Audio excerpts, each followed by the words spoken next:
తల్లిపాలు అమృతంతో సమానమని విజయనగరం జిల్లా కలెక్టర్ డాక్టర్ బిఆర్ అంబేద్కర్ పేర్కొన్నారు. ప్రపంచ తల్లిపాల వారోత్సవాలను స్థానిక ఘోష ఆసుపత్రిలో గురువారం ప్రారంభించారు. తల్లిపాల శ్రేష్టతను వివరిస్తూ రూపొందించిన గోడ పత్రికలు, కరపత్రాలను ఈ సందర్భంగా ఆవిష్కరించారు.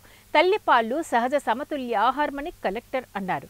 వీటి ద్వారా శక్తితో పాటు ఎన్నో విలువైన పోషకాలు తల్లిపాలతో బిడ్డకు అందుతాయని అన్నారు. బిడ్డకు తల్లి తన పాలు ఇవ్వడం వల్ల తల్లికి కూడా ఎంతో ప్రయోజనం చేకూరుతుందని చెప్పారు. తల్లిపాల విశిష్టతపై విస్తృత ప్రచారం నిర్వహించాలని అన్నారు.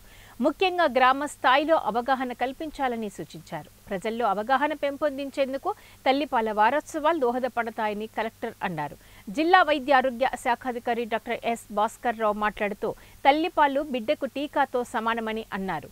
పుట్టిన వెంటనే బిడ్డకు తల్లి ముర్రుపాలు త్రాగించడం వల్ల అవి అమృతంలా పనిచేస్తాయని అన్నారు.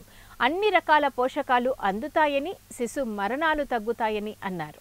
మన జిల్లాలో జరపాలని కోరుకుంటున్నాం. ఫ్యాట్ ఎక్కువ ఉంటుంది కాబట్టి అది సరిగ్గా జీర్ణం కాదు. అందువల్ల పిల్లలకు కూడా తల్లిపాలు టైట్ ఇవ్వడం అన్నమాట.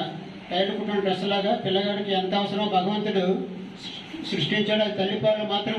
గతంలో కూడా ఇది తల్లిపాలు తాగడం వల్ల పిల్లలకి ఎంత ఆరోగ్యంగా ఉంటుందన్న విషయం, ఎందుకంటే అది న్యాచురల్ ఫుడ్ వాళ్ళకి. అది పాలు అనేది, తల్లిపాలు ఇవ్వడం అనేది న్యాచురల్ ఫుడ్. అది దానివల్ల పిల్లలకి శక్తి పెరగడానికి ప్రోటీన్స్ కానీ మిగతా వివిధ రకాలైన వాళ్ళకి కావలసిన పోషకాహారం కావాల్సిన అన్ని కూడా